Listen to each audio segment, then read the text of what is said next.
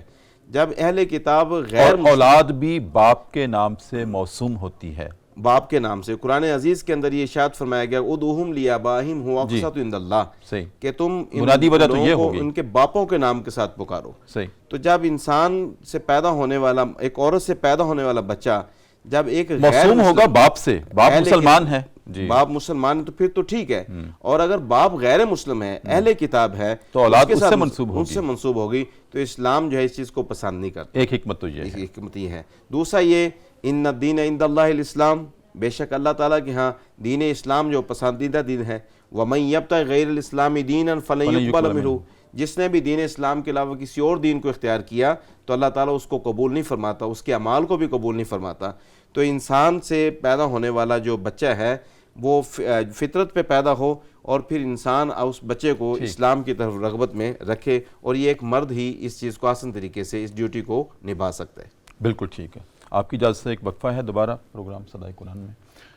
ناظرین کرام، وقفہ ہے ایک مرتبہ پھر، اور چلتے ہیں دربار رسالت میں اور اپنے نبی کریم صلی اللہ علیہ وآلہ وسلم کی ذات اقدس پر امتی ہونے کی حیثیت سے والہانہ انداز میں عقیدت کے ساتھ، محبت کے ساتھ درود کریم کا نذرانہ پیش کرتے ہیں اور واپس آتے ہیں۔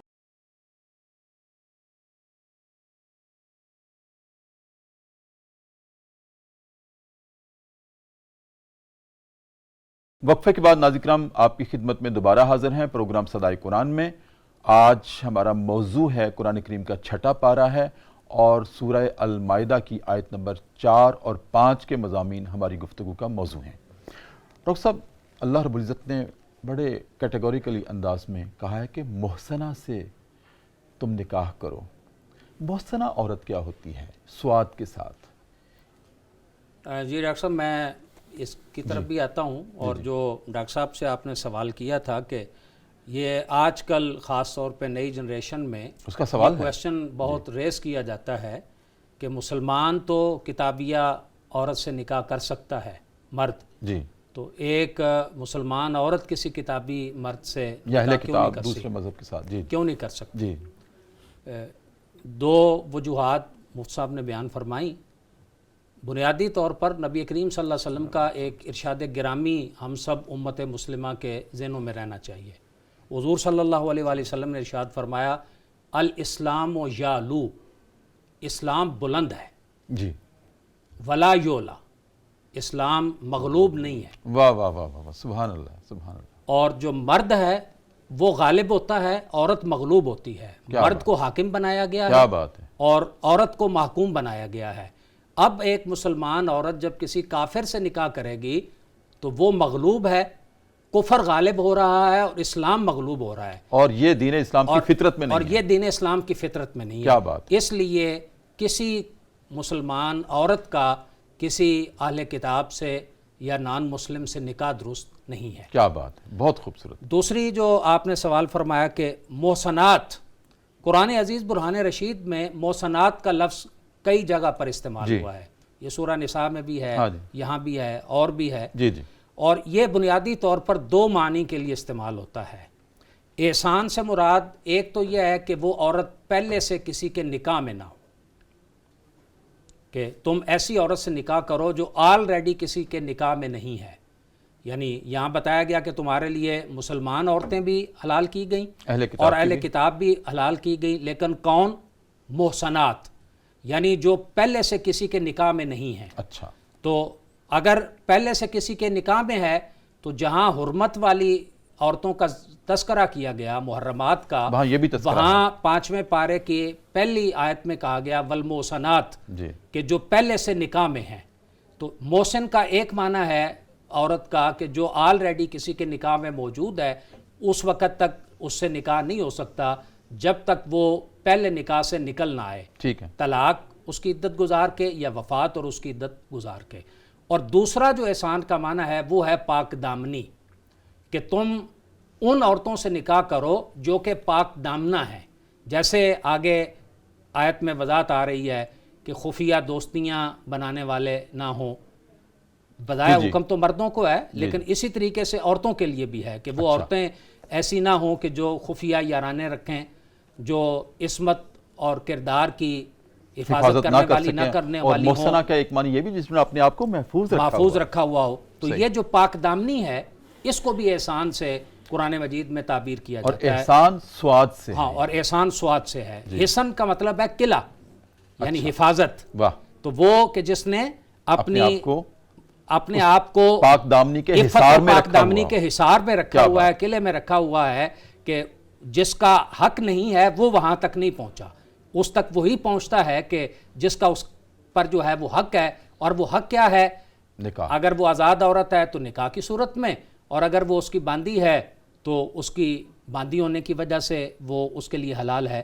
تو یہ دو معنی ہیں احسان کے. نمبر ایک کہ وہ کسی دوسرے کے نکاح میں نہیں ہونی چاہیے، اور نمبر دو کہ وہ با کردار ہونی چاہیے، پاک دامن ہونی چاہیے. بیوہ ہو سکتی ہے. جی، بیوہ ہو سکتی ہے، مطلقہ ہو سکتی ہے. اور یہاں میں اپنے سامعین کے لیے ایک بات ضرور عرض کرنا چاہوں گا کہ ہمارے دین کی جو نکاح میں بنیاد ہے وہ شرافت ہے، صحیح، وہ تقوی ہے، وہ پرہیزگاری ہے، وہ پاک دامنی ہے، وہ عفت ہے. وہ مال نہیں، وہ نسب نہیں، وہ برادری نہیں، وہ جمال نہیں. نبی کریم صلی اللہ علیہ وسلم نے ارشاد فرمایا کہ ایک عورت کا 4 خصوصیات کی وجہ سے نکاح کیا جاتا ہے: اس کے حسب نسب کو دیکھ کر، اس کے جمال کو دیکھ کر، اس کے مال کو دیکھ کر، اس کے دین کو دیکھ کر. فَاظْفَرْ بِذَاتِ الدِّین، اگر کامیاب ہونا چاہتے ہو تو ایک دیندار عورت سے نکاح کرو. اسی طرح فرمایا کہ تمہارے پاس جب ایسے لوگوں کے رشتے آئیں جن کے دین اور اخلاق پہ تم راضی ہو، اور اگر تم ان سے اپنی بچیوں، اپنی عورتوں کا نکاح نہیں کرو گے تو پھر دنیا میں فتنہ اور فساد ہوگا. تو اس لیے نکاح کی جو بنیاد ہے وہ شرافت ہے، وہ پاک دامنی ہے، وہ کردار ہے. اور اس لیے رسول رحمت صلی اللہ علیہ وسلم نے فرمایا الدنیا کلھا متاع، یہ دنیا سارا سامان زیست ہے. وخیر متاع الدنیا المرأۃ الصالحہ، اور دنیا کا بہترین جو سامان ہے وہ ایک نیک عورت ہے. سبحان اللہ. ڈاکٹر صاحب کیا بات ہے، ماشاءاللہ. ڈاکٹر مفتی انتخاب صاحب، پروگرام کے آخری لمحات ہیں، اور آج کے سبق میں بھی آخر میں یہ فرمایا گیا ہے لوگوں اللہ سے ڈر جاؤ، اتقوا اللہ، ورنہ ایسا نہ ہو کہ کی ہوئی کمائی بھی برباد ہو جائے، جس کو ہم ہفتے اعمال کہتے ہیں، اعمال کا ضائع ہونا کہتے ہیں. ڈاکٹر صاحب ہمارے ناظرین کو سادہ زبان میں ذرا فرما دیں کون سے ایسے اعمال ہیں کہ جن سے ہمیں بہت ترجیحی بنیادوں پہ بچنا چاہیے، ایسا نہ ہو جائے کہ کیے کرائے اعمال جو نیکی پر مبنی ہیں وہ بھی ضائع ہو جائیں. ڈاکٹر صاحب ایک تو یہ بات یاد رکھنی چاہیے کہ جو کفر ہوتا ہے انسان اللہ تعالیٰ کی ذات کا منکر ہے یا نبی اکرم صلی اللہ علیہ وسلم کی نبوت و رسالت کا منکر ہے، ایسے شخص کی تو بات ہی کیا کریں، وہ تو ہے ہی کافر، اس کے تو اعمال تمام کے تمام ضائع ہیں. جیسا کہ میں نے ابھی پہلے قرآن کریم کی آیت کریمہ تلاوت کی کہ وَمَن يَبْتَغِ غَيْرَ الْإِسْلَامِ دِينًا فَلَن يُقْبَلَ مِنْهُ. جی، جس شخص نے بھی دین اسلام کے علاوہ کسی بھی راستے کو اختیار کیا یا کوئی بھی عمل وہ اسے قبول نہیں کیا جائے گا، وہ اللہ تعالیٰ کے حضور قبول نہیں ہے. وہ فی الآخرۃ من الخاسرین، اس کی آخرت کی زندگی وہ خسارے والی، نقصان والی ہے. اس لیے کسی بھی انسان کے نیک اعمال کی قبولیت کا دار و مدار اس کے عقائد کے اوپر ہے کہ اس کا عقیدہ توحید ٹھیک ہے، عقیدہ نبوت و رسالت ٹھیک ہے، تو اس شخص کے اعمال اللہ کے حضور قبول ہیں. دوسرا وہ شخص جو خدا نخواستہ مسلمان تو تھا، خدا نخواستہ پھر ارتداد میں چلا جاتا ہے، مرتد ہو جاتا ہے، اس کے اعمال گئے، اس کے اعمال بھی ضائع ہو گئے، تا وقت ہے کہ وہ فوراً اللہ تعالیٰ سے معافی مانگے اور اسلام کی طرف پھر واپس آ جائے، لوٹ آئے اور توبہ کر لے اپنے اس کفر کے اوپر گزرے وقت پہ، تو پھر بھی انشاءاللہ اللہ تعالیٰ کی بارگاہ میں اس امید کے ساتھ کہ اللہ تعالیٰ اس کے اعمال کو پھر وہ ضائع نہیں فرمائے گا اور اس کو پھر قبول فرما لے گا. جی بالکل. تیسری یہ بات، انسان وہ شخص جو ہے جو نیک اعمال تو کرتا ہے اور اس کے بعد پھر تسلسل سے اپنے بدعمالیاں بھی کرتا ہے، اللہ اس کے رسول کی شریعت کی نافرمانی میں رہتا ہے اور پھر اپنے اس کیے ہوئے اعمال کے اوپر نادم نہیں ہوتا، شرمسار نہیں ہوتا، پھر توبہ طیب نہیں ہوتا، تو اس شخص کے اعمال بھی اللہ تعالیٰ اس کو ضائع فرما دیتا ہے. جیسا قرآن کریم کے اندر ہے اِلَّا مَن تَابَ وَآمَنَ وَعَمِلَ صَالِحًا. ایک وہ شخص جو مسلمان ہے، مومن ہے، اور اس سے خدا نخواستہ بتقاضۂ بشر گناہ ہو جاتے ہیں اور پھر ان گناہوں کے بعد اس پہ تسلسل سے وہ قائم رہتا ہے اور اس کے اوپر عزیمت کے اوپر کھڑا ہے، ایسا شخص جو فقط حبیط اعمالہ، اپنے اعمال ضائع کر بیٹھتا ہے. اور اگر وہ شخص سچے دل سے توبہ کر لیتا ہے اور پھر اعمال صالح کرتا ہے، اللہ تعالیٰ ان اعمال صالح کی برکت سے اس کے وہ کیے ہوئے گناہ جو ہوتے ہیں نہ صرف اس کو معاف فرماتا ہے بلکہ اپنے فضل و کرم سے اس کے گناہوں کو بھی اس کے نیکیوں کے اندر بدل کر اس کو عطا فرما دیتا ہے. بہت شکریہ مفتی صاحب، آپ کی آمد کا، ڈاکٹر صاحب آپ کی آمد کا بہت شکریہ. ناظرین کرام، پروگرام اپنے اختتام کو پہنچتا ہے. ڈاکٹر مفتی حسیب قادری نے بہت خوبصورت آج ہمارے لیے موتی اور جواہر رکھے ہیں کہ اہل کتاب عورت سے شادی ہو سکتی ہے لیکن مومنہ عورت سے کسی اہل کتاب کی شادی یا نکاح نہیں ہو سکتا. اس کی ایک عقلی توجیہ تو یہ تھی جس کو ہم نے ڈسکس کیا، جناب مفتی انتخاب نوری صاحب نے بھی اس کو فرمایا کہ بات نسب کی ہے. اگر اہل کتاب عورت ایک مومن مرد کے پاس آتی ہے نکاح کے ساتھ، جو اس سے اولاد ہوگی وہ تصور ہوگی مومن مرد کی، اور اگر مومنہ عورت کسی یہودی کے ساتھ، نصارہ میں سے، اہل کتاب میں سے کسی مرد کے ساتھ نکاح کرتی ہے تو اس میں سے ہونے والی اولاد تصور ہوگی اس کی، جو اس کا شوہر ہے. لہٰذا یہ نہیں ہو سکتا کہ ایک مومنہ عورت سے ایک یہودی کا یا عیسائی کا بچہ جنم لے. ایک تو عقلی دلیل اس میں یہ تھی جس سے اللہ نے منع کر دیا کہ مومنہ عورت کا اہل کتاب مرد سے نکاح نہیں ہو سکتا، ان کی عورت ہم لے سکتے ہیں تاکہ اس سے جو اولاد ہو وہ مومن مرد کی کہلائے گی. اور دوسری جو خوبصورت بات مفتی ڈاکٹر حسیب صاحب نے ہمارے سامنے رکھی، نبی کریم صلی اللہ علیہ وسلم کی حدیث مبارکہ، میں ابھی تک اس کے نشے میں ہوں، الدین یعلو، کہ دین بلندی کے لیے ہے، یہ غالب ہونے کے لیے ہے. اگر مومنہ عورت کسی اہل کتاب مرد کے ساتھ نکاح کرتی ہے تو غالب وہ اہل کتاب رہے گا، جبکہ دین اسلام کی فطرت میں ہے کہ یہ غالب رہے گا. جب اہل کتاب عورت مومن مرد کے پاس آئے گی نکاح کے ساتھ تو اسلام غالب رہے گا، وہ عورت مغلوب رہے گی، اور یہ دین اسلام کی شان بھی ہے اور یہی فطرت ہے، اور دین اسی فطرت پر ہمیشہ قائم رہے گا. ناظرین کرام، اسی کے ساتھ آج کا پروگرام صدائے قرآن اپنے اختتام کو پہنچتا ہے. اپنے میزبان ڈاکٹر محمد طاہر مصطفیٰ کو کل تک کے لیے اجازت دیجیے. انشاءاللہ نئے سبق کے ساتھ اسی وقت دوبارہ آپ کی خدمت میں حاضر ہوں گے. تب تک کے لیے اجازت. اپنا بہت خیال رکھیے. اللہ حافظ.